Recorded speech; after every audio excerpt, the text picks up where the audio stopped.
Di dalam proses perjalanan kita kuliah ya, terutama kita sebagai seorang mahasiswa itu banyak sekali kendala-kendala yang dihadapi atau banyak sekali permasalahan yang sering dihadapi. Namun pada video kali ini saya akan memberikan beberapa kendala yang sering dihadapi, informasi ya, kendala yang sering dihadapi dan juga cara bagaimana kita mengatasi kendala tersebut. Tetap stay tune di channel saya, kita bahas ini lebih dalam. Assalamualaikum warahmatullahi wabarakatuh. Nah, kali ini seperti apa yang sudah saya sampaikan tadi di awal-awal video, bahwa di dalam proses perjalanan kita dalam melakukan perjalanan kuliah itu seringkali kita akan menghadapi beberapa kali permasalahan yang bukan hanya dialami oleh 1-2 mahasiswa, tetapi banyak sekali mahasiswa. Oleh karena itu, kali ini saya akan menjabarkan permasalahan-permasalahan apa saja yang sering kali dihadapi dan bagaimana caranya kita mengatasi permasalahan tersebut. Yang pertama itu adalah beban studi yang berat.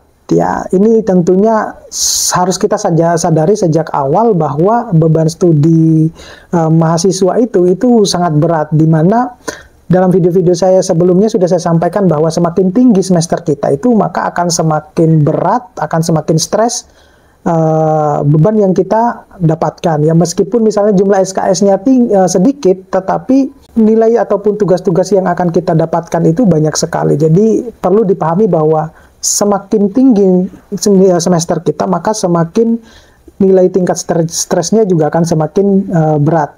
Nah, lalu solusinya seperti apa? Jadi solusinya itu adalah kita harus mengelola waktu dengan baik.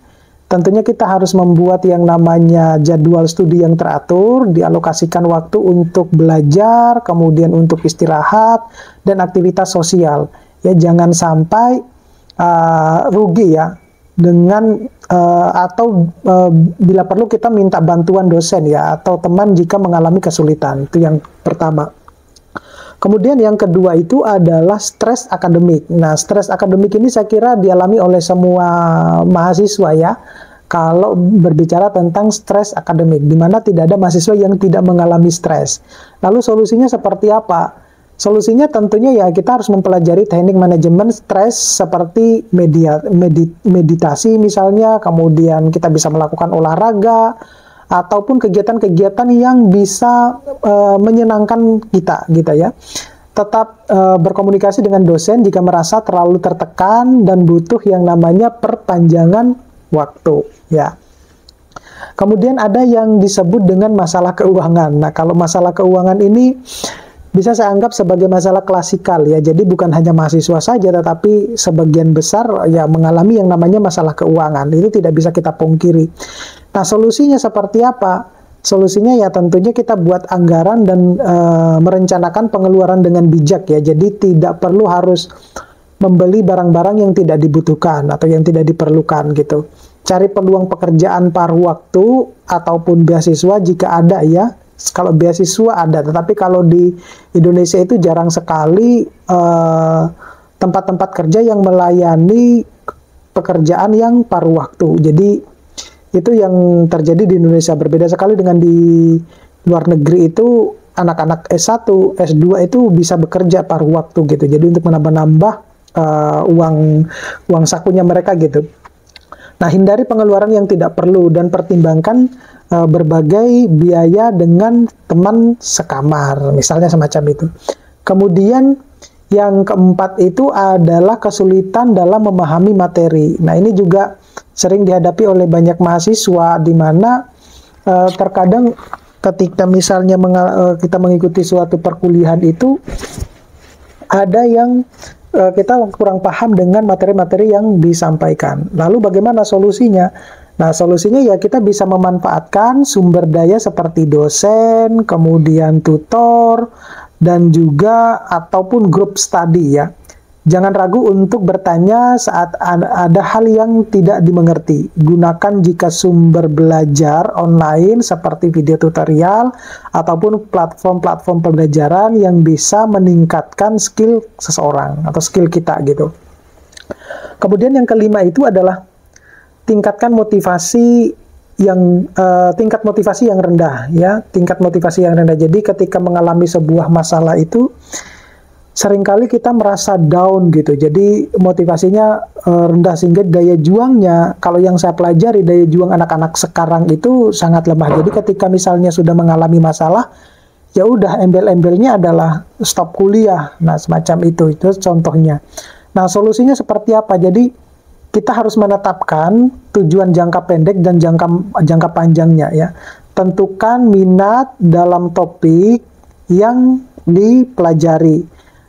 Bergabunglah dalam klub ataupun organisasi yang sesuai dengan minatmu untuk tetap termotivasi. Jadi itu adalah salah satu membangun motivasi kita, yaitu tetap dengan menjalankan organisasi-organisasi kampus ya.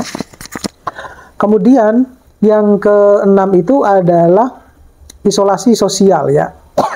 Isolasi sosial ini ada kalanya banyak ya mahasiswa-mahasiswa itu tidak berjiwa sosial, mungkin karena jiwanya lebih pada introvert gitu ya. Jadi dia tidak suka yang namanya jiwa sosial ataupun keramaian gitu. Dia lebih suka mandiri, lebih suka menyendiri gitu. Nah, yang semacam ini solusinya adalah kita harus ikut kegiatan kampus ya, bergabung dengan organisasi-organisasi atau klub-klub tertentu di dalam kampus dan hadiri acara-acara sosial ya. Misalnya kita dilibatkan oleh dosen di dalam kegiatan pemberdayaan masyarakat, semacam itu.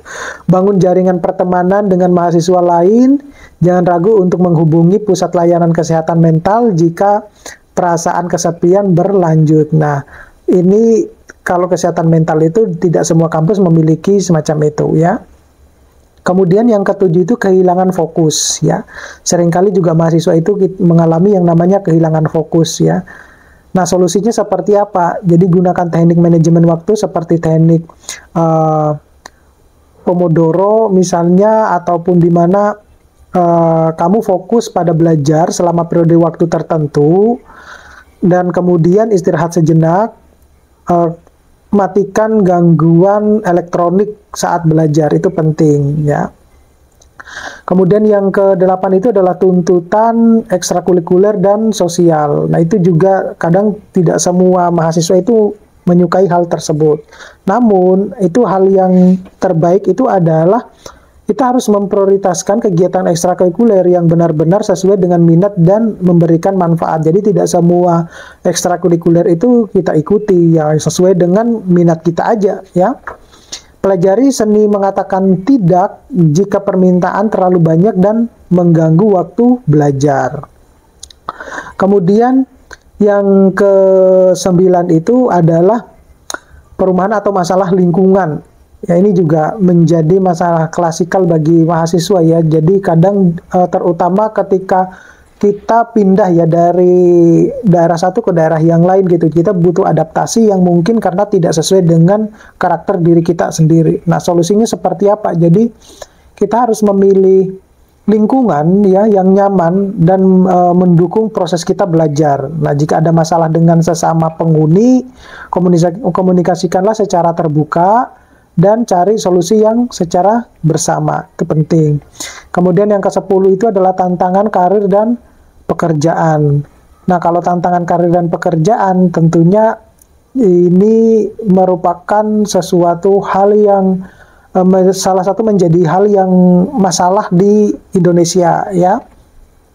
Solusinya ya adalah kita gunakan layanan konseling ya karir di kampus untuk membantu merencanakan masa depan setelah lulus. Jadi lakukan magang ataupun kerja paruh waktu yang sesuai dengan bidang yang diminati.